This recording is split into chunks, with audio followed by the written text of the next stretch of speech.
Don't move your head. No, I said don't move it. You're fine, just don't move it. Oh my God.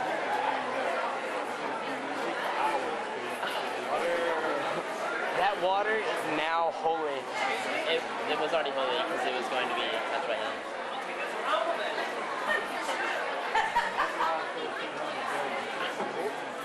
Watch it when he throws the ball away. Some chick's gonna run up. This spiders. Dude, I'm taking that bottle.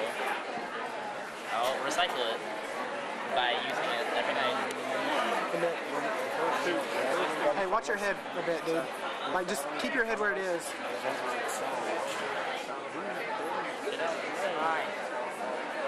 Hello, hello, hello! Welcome! Yeah. I'm almost at a loss for words. This is just really exciting for me to be here today, and I want to thank all of you for being here as well, so thank you. This is a real treat for me to finally come out on the road with the final book in the Inheritance Cycle. And I can't tell you how excited I am to know that you guys are going to get to or already are reading the last book in the series. As many of you know, I've been working on this series for a very long time. I started it all the way back in, geez, how long am I talking now? 1998, which is probably before some of you were born. So it's been a long time, and a big chunk of my life, about 13 years, almost half my life. And again, now to have the series done, and to know you guys are going to be reading it is very, very exciting. So hope you enjoy it. Before I get to the signing and everything, there are a few things I wanted to do. First of all, I wanted to tell you just a little bit about where the series came from, very briefly. As you may know, I was homeschooled originally. And I graduated at 15, the result of not taking any summer breaks my entire life. Thank you, Mom. But when I graduated, I really didn't have a lot to do. I wasn't in school, I didn't have a job, and I was, well, to put it simply, I was bored. Really, really bored. In fact, I was so bored, I went out and dug a giant hole in my backyard. That was a good hole. I mean, it was 8 feet deep, it was circular, over 8 feet wide. And then I even took a giant old satellite dish, one of those big old ones, that was abandoned on our property, dragged it over to the hole, tipped it upside down, and made a roof for the hole. And then I took hay bales, piled them on the dish for insulation, and then stripped bark off dead new trees and used it to make a roof on top of the hay bales. And you might ask yourself, well, how did you get into the hole with a satellite dish on top of it? Well, I dug a tunnel. And then I did an entryway for the tunnel. And then I started chopping down dead trees with a claw hammer, dragging them up to the hole and planting them upright in the ground to make the framework for a Viking mead hall. In short, I was really bored. And that's when I finally decided to write Aragon. And my idea was to try to write the sort of story that I would enjoy reading myself, and to pay tribute to all the great fantasy books that I'd enjoyed, you know, as a youngster. And that was the beginning of Aragon. And I just tried to have fun when I wrote the book. I put things in it like, for those of you who read the series, the character of Angela the herbalist, who I based on my sister Angela. Yes. Unfortunately, she has a good sense of humor about it, or I wouldn't be standing here right now. Other than that, you know, I wrote the book, and then I gave it to my family, and they said, fortunately for me, they said, we like this, and we decided to go ahead and try to self-publish it. And along the way, I got helped by a lot of wonderful people, and in fact, there's a friend of our family who hopefully is here tonight or will be attending tonight, who actually helped to edit the self-published edition of Aragon. So it's really fun to be in this area again and to be able to see friends like that. And with all of that, we got Aragon self-published, took it on the road, and I ended up doing events all across the western half of the United States, most of those events in medieval costume, which, as you can see, I'm not in anymore. It consisted of black knee-high lace-up leather boots, billowy black pantaloons, a big black pirate belt, and a billowy red swordsman shirt on top, with a beret to top it off. And in fact, the first time I did an event in a school, it was the very first event I ever did in a high school. And it was my first time in a high school. And I was the same age as the kids, and I walked in wearing that outfit. And somewhere from the back of the room, I heard this guy say, "Hello, Romeo!" I don't wear that anymore, as you can tell. And eventually, Random House picked up Aragon, and then I wrote Eldest, wrote Brissinger, and now finally an Inheritance.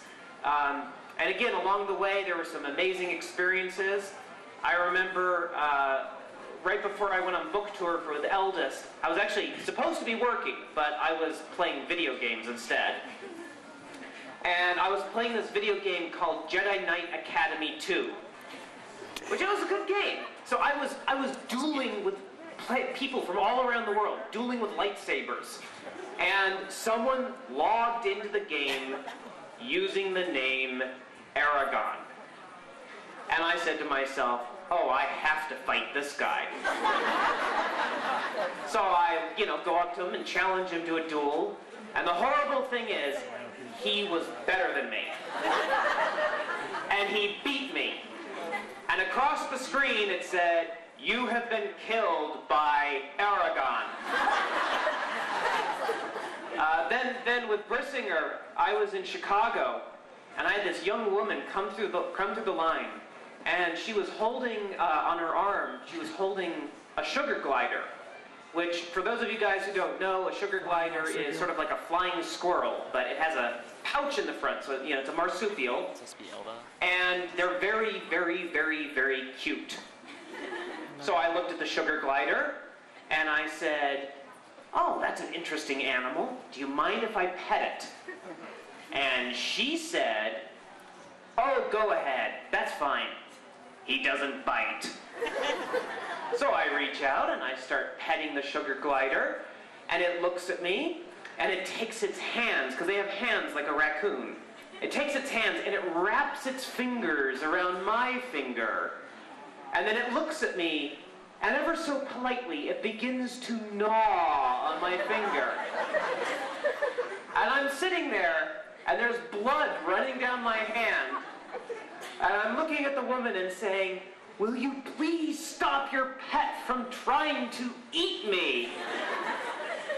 But I'm kind of glad it happened, because ever since I get to say that I'm one of the few people in the world who has been gnawed on by a marsupial. So I figure that's got to be worth something.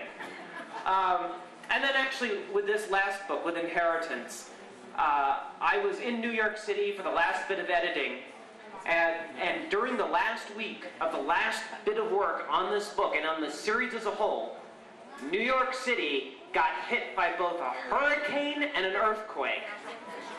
And my editor, she came to me and she said, "Christopher, I love you dearly, Christopher, but you really, really have to finish this series before any more natural disasters occur." So finish it, I did, and here it is, and I'm very excited about it. And I'd love to take a few of your questions before going to sign. But before I do, I'd love to read you guys. I've wanted to do this ever since Aragon came out, and I haven't been able to do it until just past few days. I would like to read you guys very short, something from each of the 4 books. All right? You interested? Yeah. Now you might know, I noticed I don't have any books with me, so does anyone have a copy of Aragon I can borrow right here? Oh my. There you go. All right, here. Okay, so I realize most of you guys can't see me, so this is probably a horribly bad idea. I have a copy of it. But let's see if I can do it. I'm gonna give him Inheritance. Take it now. Hey, Hey, where's my inheritance? Hand it to me. Like, for real, let me... Alrighty then. Okay, the very first line of the very first book of the Inheritance Cycle. Ready? Hand me mine. Ready? I should have stood up on this table to begin with. No, here we go. Wind howled through the night, carrying a scent that would change the world. Thank you. And who's got elders? Pass it on up. I'm gonna pass on mine. Oh, sorry. Hey, Dale. Okay, so one of my favorite things in this series was creating the languages for the world. And Pass it up to him. I want to read you something, a piece of it. Here we go. So I created the two main languages are the elf language and the dwarf language. And the elf language I based partially on Old Norse, which I thought gave it a good sound and feel. Now I'm going to read you a blessing in the ancient language, and I have to apologize because I have an absolutely horrible Elvish accent. And that's partly because in Elvish you were supposed to roll your R's on the tip of your tongue like you would in Italian or Spanish. However, I can only roll my R's, and I apologize because this sounds horribly obscene. I can only roll my R's by wiggling my uvula. So I'm going to wiggle my uvula at you, and I hope you like it too. All right, here we go. Sorry, that was really silly, but I couldn't resist. Okay, here we go. Atra sterni on Thelduen, mar lifa un incarta honor, undu everinia onovarda. My mom. But my most favorite language is actually the Dwarvish, because the Dwarvish I didn't base on anything at all, and I think it has a really great sound and feel. It's very woody. You can just sink your teeth into it. So, and I actually have an excellent Dwarvish accent, mainly because in Dwarvish you are supposed to wiggle your uvula. So, let the wiggling commence. Form Grethkarach. Form Jürgen Karmeter. Nos et a grof bastarnag durin sesti rakkithen. Joch is worad as Barzulagur. Dur grimst as Schwelden rak anuin. Mo tor rak Jürgen Vren.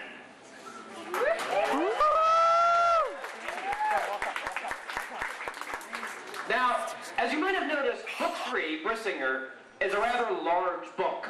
Oh my God. My editor informed me of this on several occasions. And it has lots of sentences in it, as large books usually do. And among many of these sentences are some that I'm particularly fond of, one of which involves a bombulating bumblebee, which I probably should have cut, but I just couldn't. In any case, out of this whole giant book and all of these long sentences, there's one in particular I want to read you. It's my very favorite sentence out of the whole book.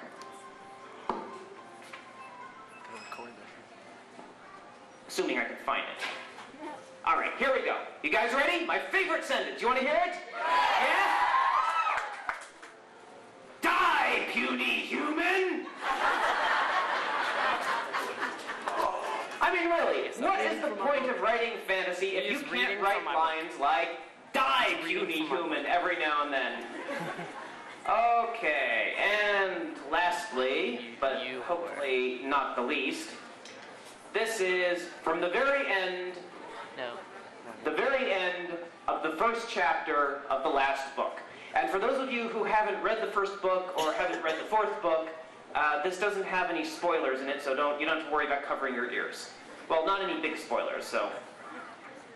Okay, here we go. Hope you like it. Oh my God, it's my book.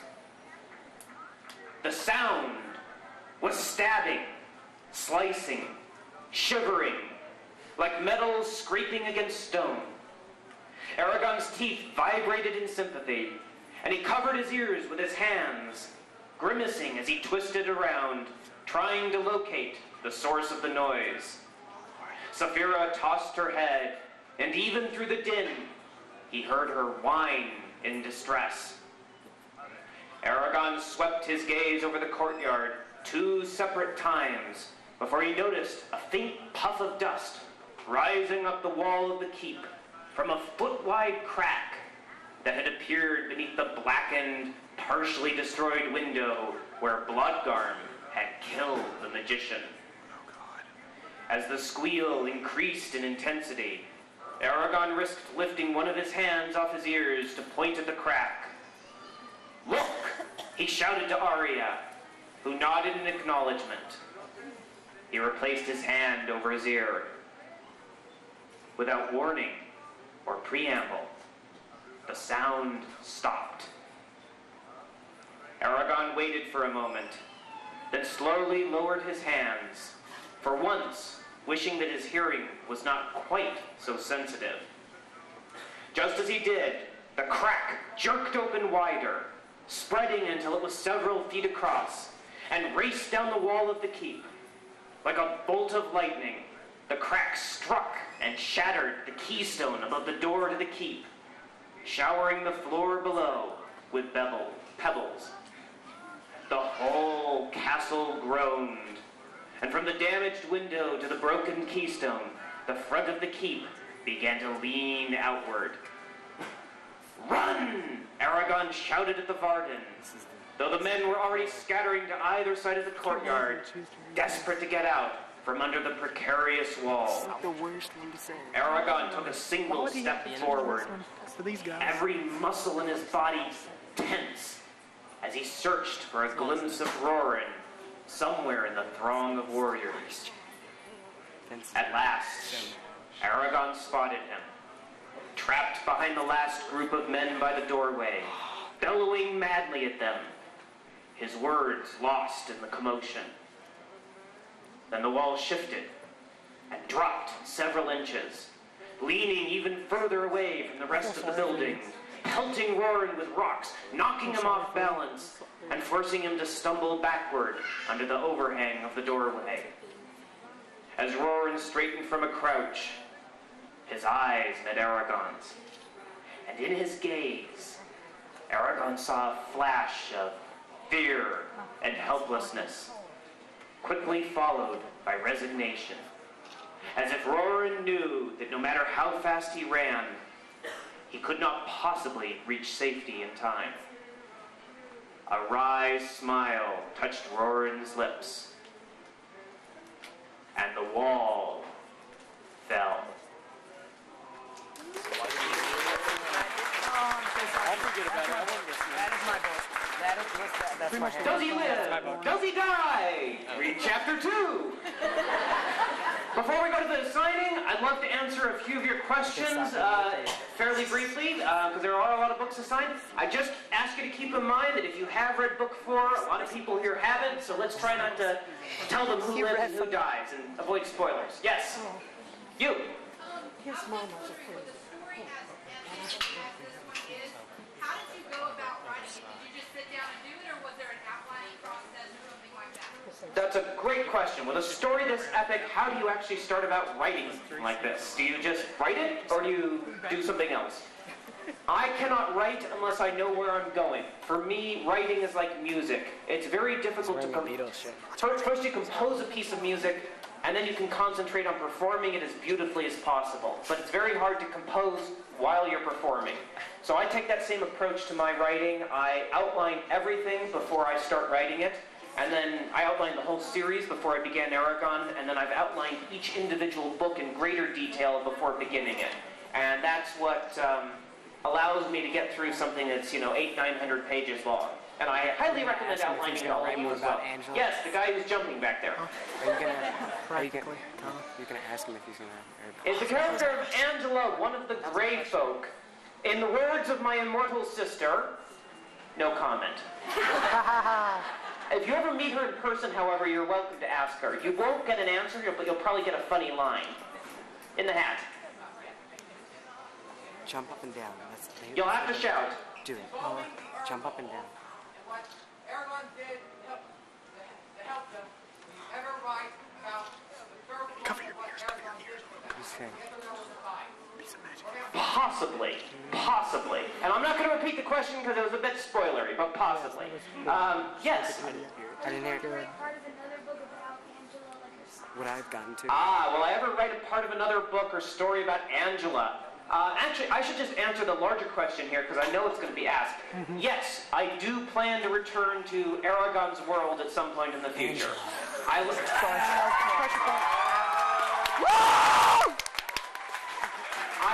laid the groundwork for it in both Brissinger and Inheritance. There are actually a few little side things which lead into the future books that I would like to tell in Aragon's world.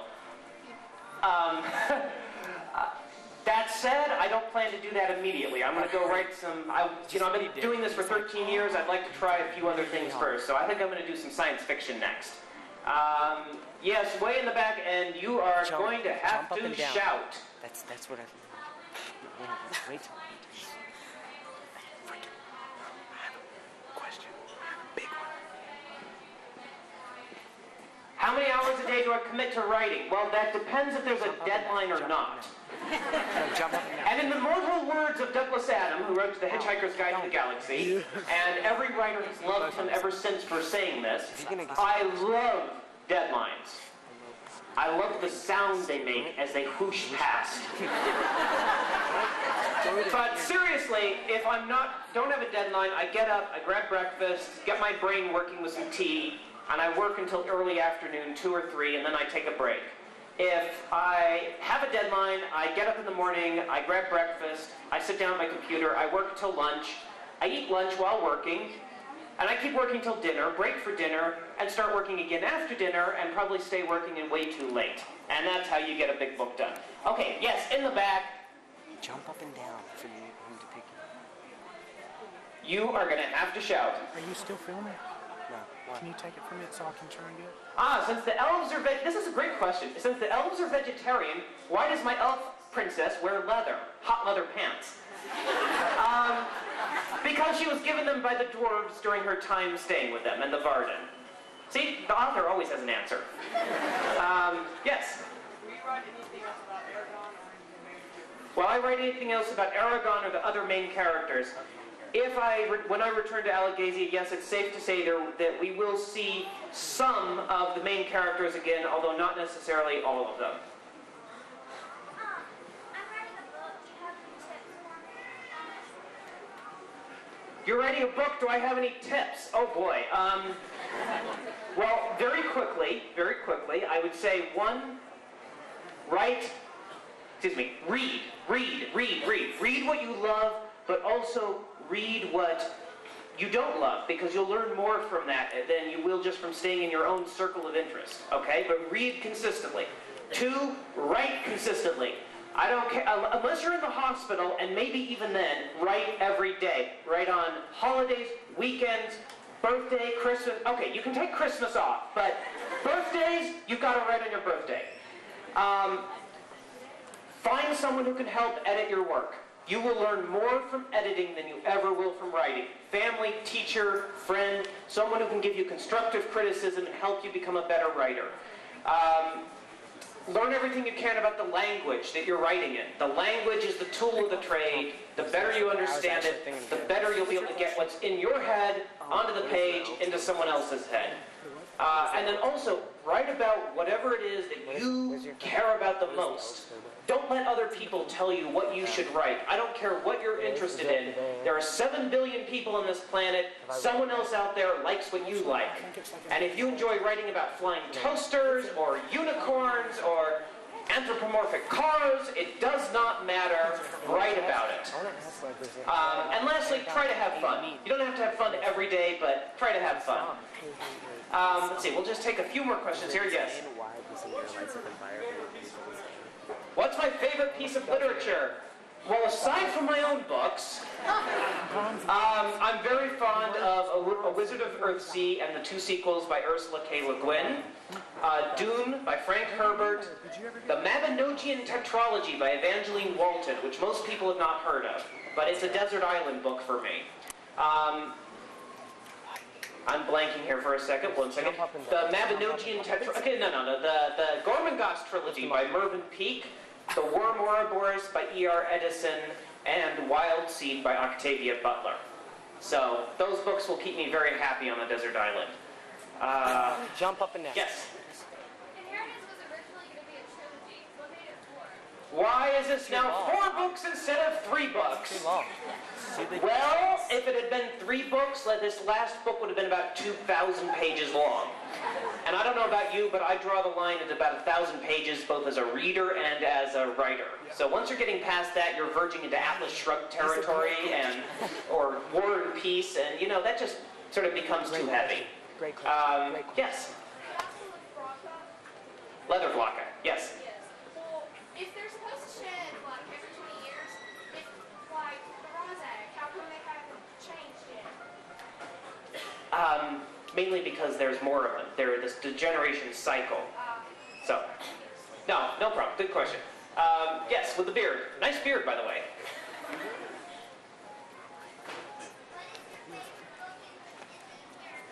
What's my favorite book in the inheritance cycle? Well, I will always be fond of Aragon because it was the first book I wrote. But I'm very proud of Inheritance, and I think it's the best book in the series. If we just go by weight, I could just say the last book, you know. But I really do think it is the best book. It's a good question. Yes. The words that Brom mentions right before he dies, are those... No spoilers. But no, I'm saying, are they ever... I'll answer that when you come to your line, okay? I don't want to say it in front of the whole audience. I'm going to take 2 more questions here. Yes. Wait, what do you mean? It wasn't answered in the last one. Sorry, can you say that again? Do the fan series influence what I write? No, they don't, and I don't make a habit of reading them for that very reason. Although my favorite one, which my dad actually told me, he read it on a website somewhere, was that Angela the Herbalist was actually Galbatorix. That's actually not and that Aragon would get to, you know, the capital and get to the throne room and throw open the doors, and instead of Galbatorix on the throne, it would actually be Angela the Herbalist. And my response to that was, that's totally awesome, but if it's true, Aragon's totally doomed. Yes. Hat. Because I bet you Angela could have looked Snood, works whatever. herself. No, she said she wouldn't put tickle down. What is my biggest combat against writer's she wasn't block? powerful enough. I have 2 very easy fixes for writer's block. 1, go for a walk at least 5 miles long. And I'm not joking. Writers throughout the ages have used walking as a way to clear their minds. And, you know, Joyce Carol Oates, Charles Dickens, and many, many others. In fact, Alan Dean Foster, the sci-fi author, he writes his books dictating while hiking mountains. Walking always helps me. Second of all, it would be to write about what you think is cool and to plot everything else out beforehand. Plotting is the way I avoid writer's block. Mind you, writer's block is different than procrastination. You have to learn the difference. Procrastination is when you don't want to write, but you know how to write and what to write. Writer's block is when you want to write and you can't write. There's definitely a difference there. Well, I wish I could answer all your questions here, but we've got a lot of books. However, I'll be very happy to answer your questions as you come through the line, but I think we should get signing here. So, I just want to thank you guys for coming here. This has been a real pleasure.